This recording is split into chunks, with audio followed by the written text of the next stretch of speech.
एक थारो वीडियो है वो बहुत ज्यादा वायरल हो रहे कि भाई जाट बोर्डिंग के अंदर गुंडा ही बपन पाया जा रहे हैं। कि अमरा राम जी धरना ही धरना देश हो कि कोई विकास का काम भी कर छो। कांग्रेस की भी सेंटर में गवर्नमेंट आने की संभावना को नहीं है। मोदी जी तो पहले ही कह दियो कि अब की बार 400 पार। मैं आ तो सोचनी को नहीं कि मेरे टाबर को ब्याह करना है, इन भाई को भात भरना है, इनको छुच्छिक देना है, इनको मकान बनाना है। लोग बोलने की सांसद जी आवी को नहीं, मारा मिलनी को नहीं। मेरे दरवाजों रात में भी खुले होते हैं। बेगितियों में कहीं लियो को नहीं, कोई भ्रष्टाचार को आरोप को नहीं। फकीर हूँ, फकीर की तरह से रहता हूँ। मेरी अटैची कभी आश्रम रख देता हूँ, कभी दिल्ली रख देता हूँ, कभी और कहीं रख देता हूँ। बयान को बहुत गलत तरीके से पेश किया गया। राम राम जी, मुक्ष पे जलको पर थारो बहुत बहुत स्वागत है। और अभी फिलहाल तो फ्रेम में देखने लग रहा होगा सीकर का सांसद 2014 में लेकी और अभी तक तीसरी बार बीजेपी है इन पर विश्वास जतायो है और टिकट है बात दी है। सुमेनानंद जी, सरस्वती जी अपने साथ में ही अनुपा बातचीत करांगा, जानांगा काफी सारा जो क्वेश्चन नहीं बाज आपा करांगा। तो सबसे पहले तो महाराज स्वागत है थारो झलको पर। सादर नमस्कार। हाल ही में एक थारो वीडियो है वो बहुत ज्यादा वायरल हो रहे कि भाई जाट बोर्डिंग के अंदर गुंडा ही बपन पाया जा रहे हैं, गुंडा की फैक्ट्री बन चुकी है। तो कठिन कठिन लोगों का अंदर या नाराजगी है तो बिन कैसी थी दूर करोगा ये जो थी बहुत बड़ो एक बयान दियो है, वीडियो वायरल हो रहे तो बहुत ज्यादा सवाल जवाब हो रहे हैं। मैं खुद ही चाह रहा था कि कुछ लोग मेरे से इस तरह के प्रश्न करें और मुझे इसका स्पष्टीकरण का मौका मिले। जी, मैं एक सामाजिक कार्यक्रम में बैठा था जी, वहां बात चली थी शिक्षण संस्थाओं में संस्कारों की।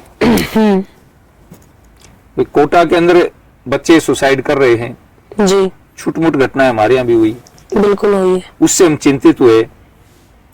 तो विषय तो ये था कि संस्थाओं में किस तरह से हम संस्कार दें। तो एक व्यक्ति ने मेरे से एक प्रश्न पूछ लिया कि साहब आपका जन्म जाट कम्युनिटी में हुआ है और ये जाट बोर्डिंग के अंदर 10 साल पहले इस प्रकार की घटना घटित हुई, आज भी वहां कई बार इस प्रकार की घटना घटित हो जाती है। तो मैं उस समय को कह रहा था जब हमारे कामरेड साथियों का इस छात्रावास पर कब्जा था और मैं बड़ी दुख के हिसाब से, बड़ी पीड़ित भाव से इस बात को कह रहा हूं। हमारा दुर्भाग्य था, जाटों का दुर्भाग्य था कि यहां गोलियां चली, एक बच्चे की हत्या हुई, डेथ हुई और उसके परिणाम स्वरूप कई साल तक बोर्डिंग बंद रहा और जाट कम्युनिटी नीचे आंख करके खड़ी रही। बड़ी मुश्किल से कई साल के बाद में समझौते के आधार के ऊपर वो संस्था में मिली। लेकिन आज भी मैं जाट समाज के भाइयों से हाथ जोड़ के निवेदन करना चाहता हूं कि मेरे से अगर कोई शब्द निकल गया उसके लिए तो मुझे माफ करें। लेकिन मैं आपसे निवेदन करना चाहता हूं कि जाट बोर्डिंग में माननीय त्रिलोक जी का मैं बहुत सम्मान करता हूं, वो बहुत अच्छे आदमी थे, लेकिन उनकी दृष्टि तो लग सकती है। लेकिन महाराजा सूरजमल, महाराजा जवाहर सिंह, सर छोटू राम, चौधरी चरण सिंह, चौधरी देवीलाल, कुंभाराम आर्य, कुंभाराम जी यहाँ से सांसद रहे हैं जी। क्या वो चौधरी कुंभाराम जी की स्टेचू लगाने की अनुमति देंगे? स्वामी केशवानंद जी इसी क्षेत्र के सन्यासी थे और देश की आजादी के लिए काम किया, शिक्षण संस्थाओं के लिए काम किया, सारी जिंदगी वो तब करते रहे। क्या स्वामी केशवानंद जी की स्मारक के लिए वो अनुमति देंगे? मेरी ये पीड़ा थी कि ये संस्था केवल कामरेडों के लिए नहीं है। अगर जाटों की संस्था है तो जाटों के हिसाब से होने चाहिए। उस संदर्भ में मैंने कहा था उस समय यहां इस प्रकार की गुंडागर्दी हुई थी और उसका प्रमाण कोर्ट में केस चला है, कोर्ट में समझौता हुआ है। मैं फिर हमारे जाट भाइयों से निवेदन करना चाहता हूं, मेरा उस कौम में जन्म हुआ है जी। मैं उन सरदारों का बहुत सम्मान करता हूं। मैंने नाम लिया महाराजा सूरजमल जी का, महाराजा जवाहर सिंह जी का, सर छोटू राम का, जिस आदमी ने एजुकेशन के क्षेत्र में काम किया है। हमारे यहाँ कितने बड़े बड़े योद्धा हुए हैं, मैं उनको प्रणाम करता हूं और जाट भाइयों से पुनः निवेदन करता हूं। मेरा उद्देश्य हमारे भाइयों से था जिन्होंने उस संस्था को बदनाम किया और अनेक साल तक वो संस्था बंद पड़ी रही। किसी भी जाट भाई को मैं उसके बाद भी बठोट के अंदर मैंने खुद 6 महीने घूमते घूमते लोक जी की मूर्ति लगवाई। स्वामी केशवानंद जी का स्मारक मैंने मेहनत करके भागदौड़ करके अभी मगलूनाम बनवाया। मेरे लिए अभी तेजा सेना का कार्यक्रम था, मैं वहां गया, हमारे कामरेड साथी तो कहीं भी दिखाई नहीं दिए, कहीं भी दिखाई नहीं दिए। तो मैं पुनः निवेदन करना चाहता हूं कि मेरा कहीं भी किसी भी भावना को, किसी भी व्यक्ति की ठेस पहुंचाने का कोई उद्देश्य नहीं रहा है। स्वामी सुमेधानंद जी 72 साल के हो गए, 45 साल 40 साल से मैं सामाजिक जीवन में कभी उंगली नहीं उठी। मेरा ये उद्देश्य था। जिस लड़के ने, वहां तो 15-20 आदमी बैठे थे, एक लड़का वीडियो बना रहा था, मैं उसको रोक सकता था अगर मेरे को ऐसा भाव था, लेकिन वो भी कोई इन्हीं का शिष्य था और उसने तोड़ मोड़ के उसको वायरल कर दिया और वो चीज गलत लोगों तक पहुंच गई, लोग उस भ्रांति हुई है। मैं फिर निवेदन करना चाहता हूं कि मेरे बयान को बहुत गलत तरीके से पेश किया गया। मतलब भी वो आगे पीछे भी थे, कुछ बोलो है। 6 मिनट का वीडियो था वो, उसने आया हमारे पास वो सारा का सारा, लेकिन उसको तोड़ मरोड़ के पेश कर दिया ताकि लोगों को, और उसको भी ये हमारे साथी ही भड़काने की कोशिश कर रहे हैं। लेकिन मैं पुनः निवेदन करता हूं, वर्तमान में जाट बोर्डिंग में हमारी जो टीम है, मैं नेहरा जी को सब लोगों का अच्छी तरह जानता हूं। आज आदरणीय रतन जी हमारे बीच नहीं है, रतन सिंह जी कोटरा, माननीय रमल सिंह जी, मैं तो उन दोनों के साथ घूम घूम करके इस संस्था के लिए मैंने चंदा करवाया है, मैं उनके साथ गया हूं जाकर के। इस संस्था के प्रति मेरी आज भी सम्मान का भाव है। अभी हमारी संस्था में जो लोग संचालक हैं वो अच्छा काम कर रहे हैं, मैं उनका सत्कार करता हूं, सम्मान करता हूं, और कतई मेरी इस प्रकार की भावना नहीं थी। मैं तो उस घड़ी को आज भी मैं उसका निंदा करता हूं कि ऐसी घटना इस संस्था में नहीं होनी चाहिए, और राजनीतिक इन संस्थाओं को राजनीति से बचा कर रखना चाहिए, मेरा निवेदन है। ये बात मैंने कही थी। राउंड रिपोर्टिंग करा तो भी का तहत देखा कि लोग बोलने की सांसद जी आवी को नहीं, मारा मिलनी को नहीं, मैं तो अठी रहवी ही को नहीं, मैं तो दिल्ली ही रहवी, तो ये कठिना कठिन सवाल निकल के आवे, तो मैं आपको जवाब चाहूँ। राजनीति में जका आदमी दूसरी पार्टियां का है, मैं इस तरह की बात जरूर कर सी। जब तक मेरी मिलने की बात है, मेरो दरवाजो रात में भी खुले रहे, और सुबह 6 बजे से लेकर के मैं दिन के जो घूमने को मेरो कार्यक्रम है, बहुत सारे लोग तो बीटे में पूछ हैं, लगभग लोग सुबह से लेकर शाम तक कभी भी मिल सके हैं। हाँ, एक बात जरूर है, मान लो पार्लियामेंट चल रही है जी, मैं एक ऐसा सांसद हूँ, मेरी 10 साल में 100% उपस्थिति रही है। केवल इस बार जब माननीय प्रधानमंत्री जी की रैली थी, उस टाइम मेरी जरूर 7 एब्सेंट हुई है, बाकी मेरे 10 साल के महीने में 100% उपस्थिति मेरी रही है। तो पार्लियामेंट में जब मैं रहता हूं तो उस समय जरूर लोगों के कार्यक्रमों में नहीं पहुंच पाता। पार्लियामेंट में अटेंड कर लो या फिर ब्याह शादी अटेंड कर लो, या जगह की सुख दुख में कोई के घर में डेथ होगी और कोई बात होगी ये में जा लो, तो बी टाइम जरूर लोग थोड़ा सा फील करें कि भाई सांसद जी आवे को नहीं। लेकिन मैं जब यहाँ रहता हूँ, सीकर में रहता हूँ, तो कोई दिक्कत नहीं मेरे से मिलने जुलने की। ऐसे की बातें हैं बई लोग करे हैं जगह दूसरी पार्टियां का लोग है, माने औरतों को बानो मिलो को नहीं, 1 रुपये में कहीं लियो को नहीं, कोई भ्रष्टाचार को आरोप को नहीं, भाई भतीजों को कोई आरोप को नहीं। अब बाकन और कोई धंधो नहीं मिलो तो वही मिलो, इसके सिवाय और कोई बात माकन है को नहीं। तो भाई लोगों ने कहीं भाई आप पूछो बाकी पार्टी का ही, क्योंकि फील्ड में जाओ तो सारा भाजपा का तो है को नहीं, कांग्रेस भी मिल सी बेटा और पार्टियां के लोग भी मिल सी, वह मिल सी, तो बात वो यही बहाना बना सी कि बाबा जी मिले को नहीं। तो अभी लोगों का के मुद्दा ही बिको पर थे, मतलब भाई चुनाव लड़ रहे होता। अब की बार जो मेरे मुद्दे रहेंगे बा, मैं एक तो मेरा मन है कि मैं प्रत्येक तहसील हेडक्वार्टर के ऊपर, जैसे वो स्टेडियम बनाए हुए, ठीक है, तहसील हेडक्वार्टर के ऊपर हमारा हर तहसील के मायने स्टेडियम होना चाहिए। और खेलो इंडिया में माननीय प्रधानमंत्री को उद्देश्य भी है, तो एक तो मैं हर तहसील हेडक्वार्टर पर प्रयास करूंगा कि वहां पर बच्चों के लिए स्टेडियम होना चाहिए, सुविधा होनी चाहिए। 20 गामा का मैं जिम दिया है लोगों ने, और मेरे बच्चा जावे है, बहुत अच्छा जिम बनया है, कई ट्रैक भी दिया है और भी काम करे है। लेकिन अब मेरा मन है कि मैं प्रत्येक तहसील हेडक्वार्टर के ऊपर जगह हमारा कस्बा है, कस्बा में और बड़े गामा का इस प्रकार का लोग अपने खिलाड़ियों ने स्टेडियम दूं। और दूसरों के है कि एक बड़ी समस्या है ही बा अपने इलाके में है पीने के पानी की, बिल्कुल पीबा को पानी हो को नहीं। हमारा नौजवान जका है वह जवान होने से पहले फ्लोराइड को पानी पीर बा के घुटना के मादर जोड़ा के मादर हो जावे। तो मैं पिछली बार एक बात कही भाई पानी लाशा, और इस बार मैं इंदिरा गांधी नहर को जो पीने को पानी है बिको एमओ भी हो गयो, बिका डीपीआर भी बन गयो। और मेरा विचार है कि एक संकल्प है, माने प्रधानमंत्री जी को संकल्प हो कि दिसंबर 25 तक मैं नल के माध्यम से लोगों ने शुद्ध जल दे दिया।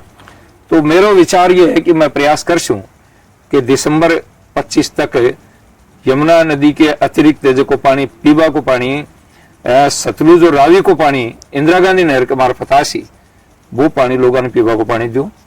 और यमुना जल समझौता जो को है इनके माँ 94 के समझौते में सीकर को हिस्सों को नहीं हो। मैं माने प्रधानमंत्री जी से मिलो, गजेंद्र सिंह जी से मिलो, और बासु मैं निवेदन करियो कि साहब मारो हिस्सों भी होना चाहिए। अब जो को समझौतो है बेकमा सीकर को हिस्सों भी है। तो आप तीनों जिला ने सिंचाई को पानी मिल सी, हमें टाइम जरूर लाग सी, क्योंकि पाइपलाइन से पानी आसी है। हरियाणा गवर्नमेंट के सागे समझौतो है, जमीन को अधिग्रहण है और कई काम है।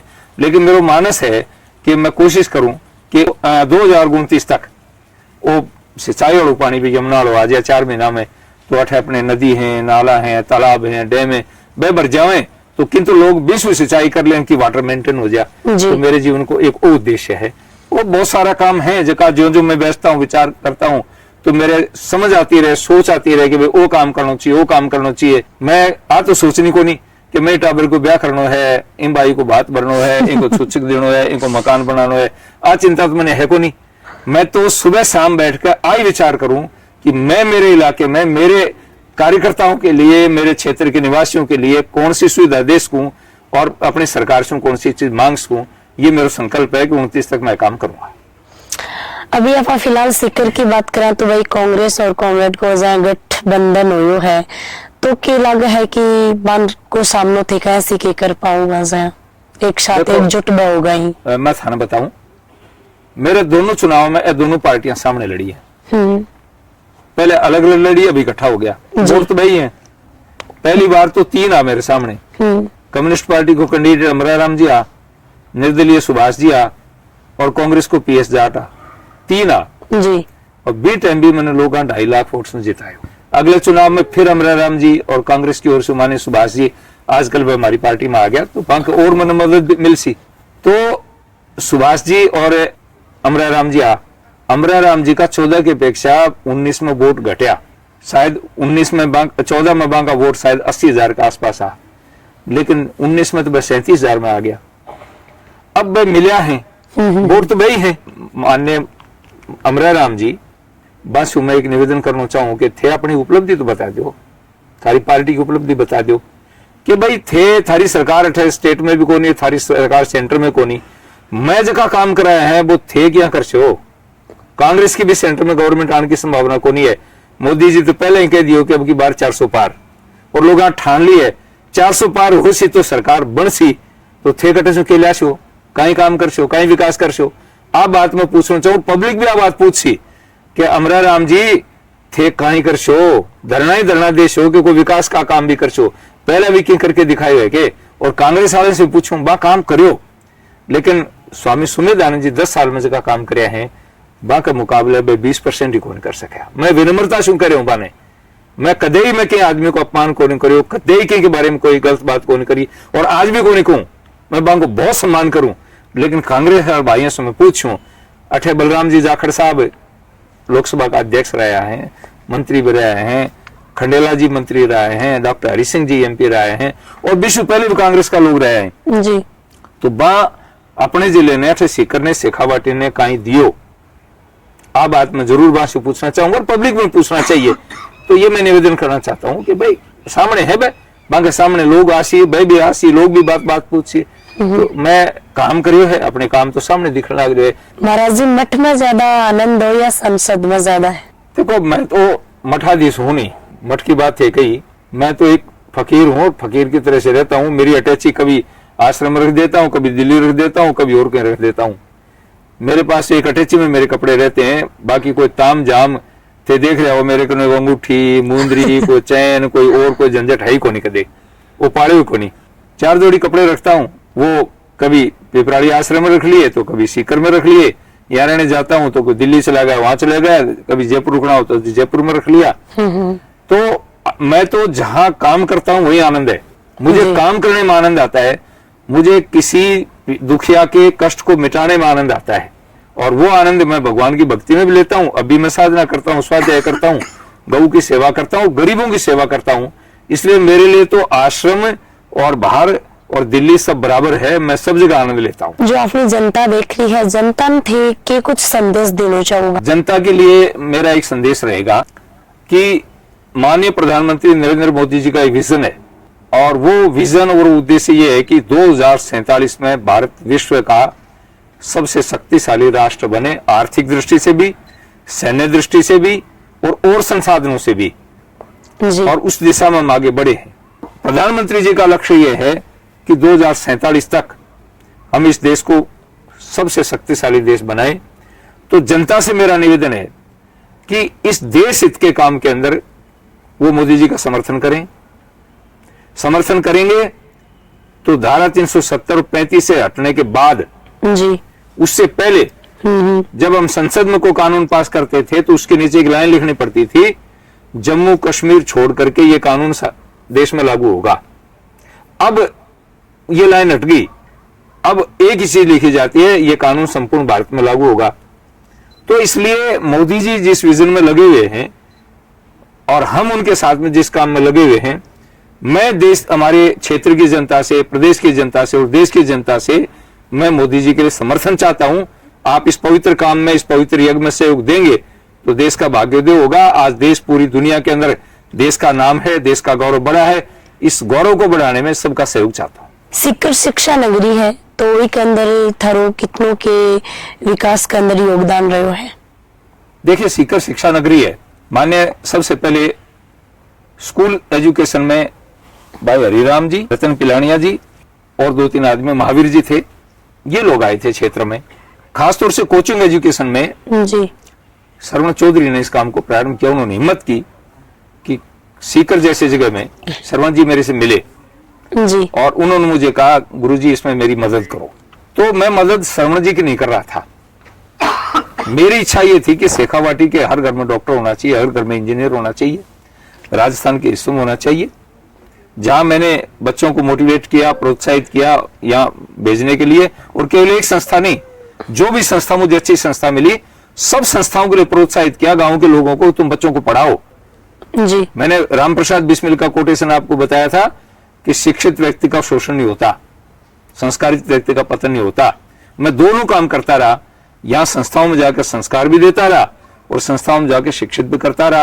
और आज जितने भी शिक्षण संस्थाएं हैं वो मेरे प्रति श्रद्धा भाव रखते हैं। जी एक भी संस्था ऐसी नहीं है जो स्वामी सुमेधानंद के प्रति इस प्रकार का अनादर का भाव रखे। तो मैंने, मेरे से जो बन पाया वो मैंने किया, और मेरे जीवन का उद्देश्य भी यही है कि मैं हमारी युवा पीढ़ी को संस्कारित करूं और आगे बढ़ाऊं। तो शिक्षण संस्थाओं में मेरे से जो बन पाया मैंने किया और आज भी कर रहा। बात कर रहे हैं पानी की, तो कठिना कड़ीबा बात मेरे बीच में लगी। अपन नानी जो गांव है, जो चौरायो है, बटे देखा तो काफी सारा किसान भी ही, रहने वाला लोग भी ही, और बटे इतना पानी इकट्ठो है, गंदो पानी इकट्ठो है कि बिल्कुल ज्यादा भाव हो जाए तो वो रोड के ऊपर आ जाए और लोग कठिना कड़ीबी में बहुत ज्यादा परेशान हुई। किसान का बहुत ज्यादा मारा मारी हो जाए क्योंकि वो बहुत ज्यादा, मतलब पानी है वो एक केमिकल बन जाए। तो भी कर लिए कि कुछ थे सोचो है। मेरे पास में नानी के लोग आए थे और नानी के लोगों ने आकर के अपनी पीड़ा व्यक्त की। जी कलेक्टर महोदय के साथ में बैठ करके, मैंने कलेक्टर को भी, वहां कलेक्टर साहब भी थे, वहां नगर परिषद का आयुक्त भी था और वहां पर पीडब्ल्यूडी के लोग भी थे और फॉरेस्ट के लोग भी थे, क्योंकि इन सब का समन्वय है। तो वहां बैठ करके हमने विचार विमर्श किया और कलेक्टर साहब ने और डीएफओ ने सबने विजिट भी किया, आयुक्त ने भी विजिट किया और मैं भी जाकर के आया कि हमारे पास में सीकर के आसपास फॉरेस्ट की काफी जमीन है जी। हमको ऐसा प्रोजेक्ट करें जो एक्स्ट्रा पानी है वो हम फॉरेस्ट में ले जाएं और कोई ऐसा सिस्टम खड़ा कर दें कि जिससे पौधों को पानी मिल जाए। जैसे स्मृति वन आज हरा भरा है, हम स्मृति उनको पानी दे सकते हैं।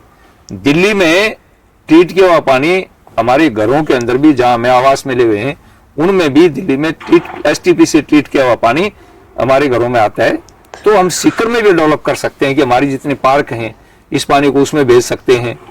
हमारा फॉरेस्ट का इलाका पड़ा है, हमारी गोचर भूमि पड़ी है, उन गोचर भूमि के अंदर हम वृक्षारोपण करें, फॉरेस्ट भी डेवलप होगा और हमारे पौधे भी बचेंगे और इस पानी से निजात हो जाएगी। तो मैं चुनाव के बाद में फिर एक बार इन फॉरेस्ट डिपार्टमेंट, नगर परिषद और कलेक्टर, UIT, इन सबको इकट्ठा बिठा करके और इसका स्थायी समाधान कैसे हो सकता है इसके ऊपर मैं काम करूंगा। और इससे मैं समझता हूं कि 6 महीने के भीतर हम आने वाली बरसात से पहले इसका कोई न समधान निकाल लेंगे। जी, बातचीत तब करिए और ये भी क्लियर बात ही मैं बताई। तो सर थारो धन्यवाद और भाई इतना टाइम दियो और अपनी जनता की बातचीत है बा क्लियर करी इतना समय दिया और मेरी बातें सुनी और पब्लिक तक मेरी बात पहुंचाओगे, इसके लिए आपका बहुत बहुत धन्यवाद।